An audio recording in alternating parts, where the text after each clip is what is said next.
ایک اور حدیث آپ کے سامنے، اور یہ بہت لوگوں کا سوال ہوتا ہے اور کنٹینیو بہرحال یہ لوگ جو ہے وہ یہ سوال کرتے ہیں کہ مولانا ہم بہت عمل کرتے ہیں، ہماری دعائیں قبول نہیں ہوتی. یہ کامن کوشچن ہے نا، ہماری دعا قبول نہیں ہوتی. 40 دن یہ پڑھا، 40 دن وہ پڑھ لیا، فلانا زیارت پڑھ لی، فلانا عمل کر لیا، دعا قبول نہیں ہو رہی ہے. دیکھیں اوور آل حدیث کی روشنی میں دعا قبول نہ ہونے کی دو آپشن ہے. ایک یہ کہ آپ کی دعا قبول ہو جائے گی، ہو گئی، جو آپ نے مانگا ہو گئی، بات ہی ختم. دوسری قبول نہ ہونے کی ایک وجہ یہ ہے کہ اللہ نے آپ کے لیے اس سے کچھ بہتر رکھا ہوا ہے. اگر ابھی یہ نہیں دے رہا تو اس سے بہتر ہی دے گا، کیونکہ وہ خالق ہے. لیکن امام علی علیہ السلام سے جب ایک شخص نے سوال پوچھا کہ مولا خداوند متعال قرآن میں فرماتا ہے ادعونی استجب لکم، مانگو مجھ سے میں تمہاری دعاؤں کو مستجاب کروں گا، تو پھر مولا ہماری دعا قبول کیوں نہیں ہوتی؟ تو امام فرماتے ہیں کیونکہ تمہارا دل جو ہے 8 خیانتوں کو کرتا ہے. اب اس کو توجہ دیجیے گا کہ ہم کہاں خود کھڑے ہیں. خدا نخواستہ اس کو بیان کرنے کا مقصد نہیں ہے کہ آپ ایسے ہیں، میں اپنے لیے ان ساری چیزوں کو بیان کر رہا ہوں کہ انسان جو ہے وہ 8 خیانت جو ہے انسان اپنے دل سے کر رہا ہے، بے وفائی کر رہا ہے. پہلی چیز امام فرماتے ہیں کہ تم نے خدا کو تو پہچان لیا مگر اس کے حق کو کہ جس طرح وہ تمہارے اوپر واجب تھا تم نے ادا نہیں کیا. اس معرفت کی کمی کی وجہ سے تمہارے ساتھ یہ ہو رہا ہے. نہیں اللہ کو پہچانا، اللہ ایک ہے، اللہ ایسا ہے، اللہ نے یہ کہا ہے، اللہ نے وہ کہا ہے، ایسا ہونا چاہیے، ویسا ہونا چاہیے. اللہ کہہ رہا ہے میرے پہ توکل کرو، اللہ کہہ رہا ہے میرے سوا کسی پہ ڈیپینڈنٹ نہیں رہو، میری طرف دیکھو. اتنی ساری چیزیں، میں شروع کروں گا تو پورا لیکچر ہی صرف اسی میں ختم ہو جائے گا. لیکن جب عمل کر رہا ہوں عمل میرا ویسا نہیں ہے. شناخت ہے خدا کی مگر ویسا عمل نہیں. دوسری، پیغمبران یعنی اللہ کے نبیوں پر تم ایمان لائے ہو مگر ان کی جو سنت ہے، ان کی جو سیرت ہے اس کے مخالف ہو. اور بس پھر تم خود دیکھ لو کہ تمہارا ایمان کا نتیجہ کیا ہونا چاہیے. ایمان لے کر آئے ہو تم، لیکن تم عمل ویسے نہیں کرتے جیسے رسول خدا کی سنت تھی. اب آپ خود کیلکولیٹ کریں 24 آورز میں ہماری زندگی میں سنت پیغمبر کتنی ہے. اگر آپ پرسنٹیج نکالیں کتنی پرسنٹیج ہمارے 24 آورز میں سنت پیغمبر ہے، خود کیلکولیٹ کریں ہمارا. تیسری چیز امام علی فرماتے ہیں کہ تم خدا کی کتاب قرآن کو پڑھتے ہو مگر عمل اس کے مخالف کرتے ہو. عمل اس کے مخالف ہے. قرآن ہر چیز واضح ہے، لائف سٹائل آف قرآن ہے. قرآن ابھی کیا بندہ بولتے کتنی چیزیں. البتہ قرآن پڑھنا بھی ضروری ہے. رمضان میں تم چلو پڑھ ہی رہے، عام دنوں میں کتنا قرآن پڑھتے ہیں. کلام الہی ہے جانے محترم. قیامت والے دن پروردگار کہے گا میرے بندے تم نے میری باتیں نہیں سنی. بندہ کہے گا پروردگار کہاں سنتا تیری باتیں، کدھر جاتا؟ کہا یہ کلام میرا نہیں تھا مگر. لیکن ہم تو، میں اپنی بات کر رہا ہوں، آپ ماشاءاللہ بہتر ہیں سارے. آپ انسٹاگرام ٹک ٹاک پہ کوئی تلاوت قرآن آ جائے تو بندہ فوراً اوپر کر دیتا ہے، وہ بے حرمتی نہ ہو جائے گا. کون سی سنیں آپ؟ یا دوسری طرف لوگ مطلب جنرل کوشچن ہے، ہمارا دل چاہتا ہے کہ ہم تلاوت قرآن کو سنیں. دل چاہتا ہے پلے کریں. نہیں اگر چاہ رہا کیوں نہیں چاہ رہا؟ وجہ کیا ہے؟ یا مطلب تھوڑی دیر سے زیادہ ہم سنتے نہیں ہیں. کیوں؟ اندر پرابلم ہے، اندر زنگ لگا ہوا ہے. زنگ کلام الہی اندر جا نہیں پا رہا، پرابلم ہے. پتہ نہیں کیا کیا سنتے رہتے ہیں. دنیا جان کی خبریں سنا دو 2 گھنٹے بیٹھے رہیں گے. یہ سن لیا، وہ سن لیا، دنیا میں یہ ہو گیا، وہ ہو گیا. 2 آیتیں نہیں سنی جاتی. خود انسان بہرحال یہ جگہ تفکر کرنے کی ہے. امام فرماتے ہیں اللہ کی کتاب پڑھتے ہو مگر اس پہ عمل نہیں کرتے. چوتھی چیز امام فرماتے ہیں کہ آتش جہنم سے ڈرتے ہو مگر اپنے گناہوں کے ذریعے سے جہنم کی طرف جا رہے ہو. آتش خوف ہے ظاہر انسان کو خوف ہے جہنم کا، کیوں نہیں، خوف ہونا چاہیے، لیکن گناہوں کے ذریعے سے تم اپنے جہنم کی طرف جا رہے ہو، پتہ یہ حرام ہے، پتہ یہ نہیں کرنا چاہیے، پتہ یہ نہیں کرنا چاہیے، مگر ہو رہا ہے۔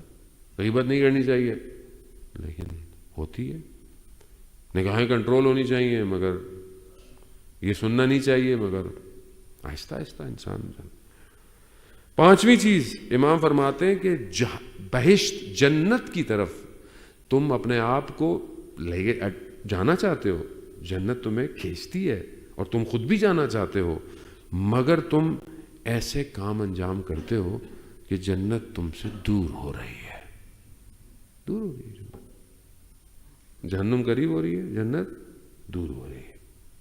چھٹی چیز، خدا کی نعمتوں کا استعمال کرتے ہو، خدا کی نعمتیں یوز کرتے ہو مگر اس کا شکر نہیں کرتے۔ ہر چیز نعمت ہے نا، اللہ نے آنکھیں نعمت دی ہیں، زبان نعمت دی ہے، زندگی خود نعمت ہے، پانی نعمت ہے، سورج نعمت ہے، یہ سب نعمت ہے، ہم کتنا شکر کرتے ہیں؟ شکر الحمدللہ ہم دن میں کتنی دفعہ بولتے ہیں؟ کھانے کے بعد، سجدے کے اندر، یعنی ہر چیز کے بعد شکر کی ضرورت۔ جتنا شکر کرو کہ خدا قرآن میں کہتا ہے تم جتنا شکر کرو کہ میں تمہاری نعمتوں میں اضافہ کروں گا۔ نعمت یوز کر رہے ہیں، ابھی دنیا میں کسی چیز کا یوز کریں، بہت شکریہ آپ کا، کسی نے آپ کو کچھ دے دیا، کسی نے کوئی آپ کی ہیلپ کر دی، کوئی آپ کا کام کروا دیا، کہتے ہیں یار ساری زندگی تمہارا شکر گزار ہوں، جہاں ملے گا وہاں بار بار شکریہ ہو رہا ہوگا، بڑا شکریہ آپ کو، بڑا شکریہ۔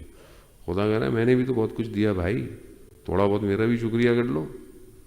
نہیں ہے، حقیقتاً پریکٹیکل نہیں ہے، ایسا نہیں کرتے، کرنا چاہیے، سجدے طولانی ہونے چاہیے۔ اور وہ واقعہ رسول خدا حضرت محمد مصطفیٰ صلی اللہ علیہ وآلہ وسلم، اللہم صلی،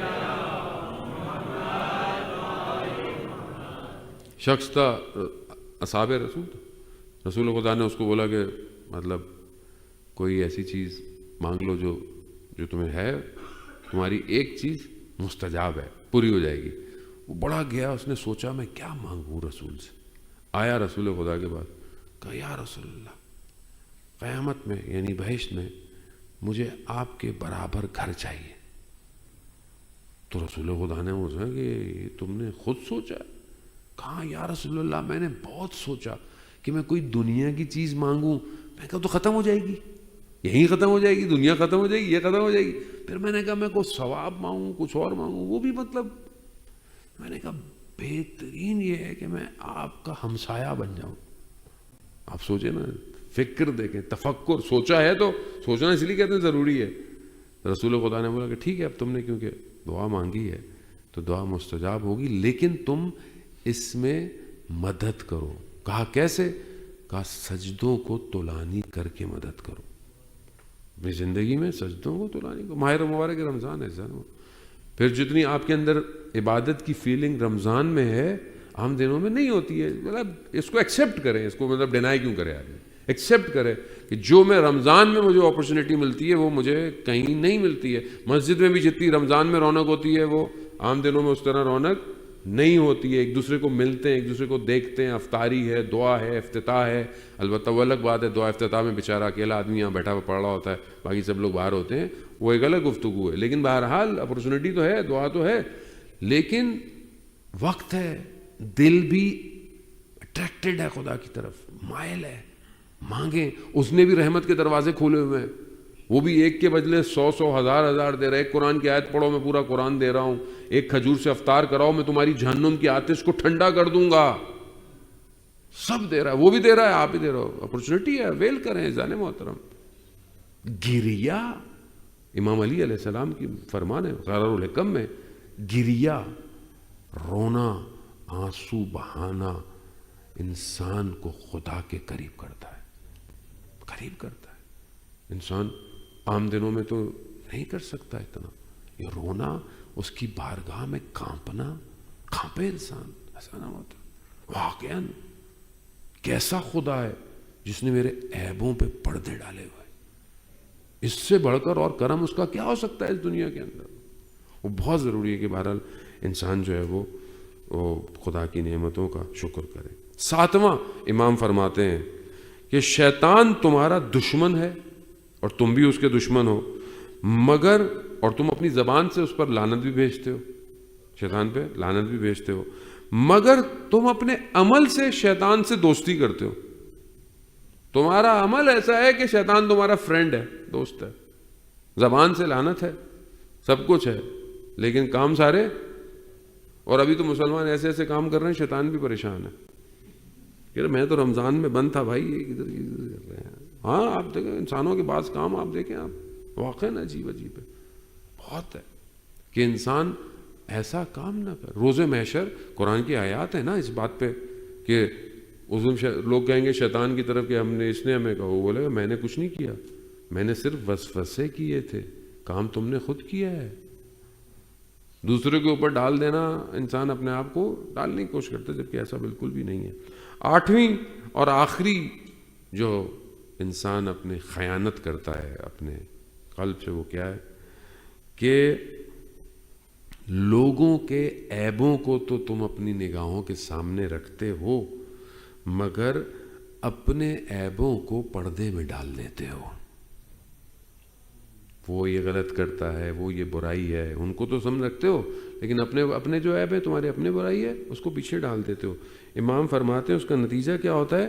جب تم کسی کو برا کہہ رہے ہوتے ہو، بیسیکلی تم اپنے آپ کو برا کہہ رہے ہوتے ہو، کیونکہ تم اپنے پردوں کو پیچھے ہوتے ہو۔ پھر آخر میں امام فرماتے ہیں ان سب 8 خیانتوں کے بعد امام فرماتے ہیں کہ اب اس حالت میں کہ جہاں تم اتنی خیانتیں کر رہے ہو، اب تم یہ کہتے ہو کہ تمہاری دعا کیوں نہیں پوری ہوتی؟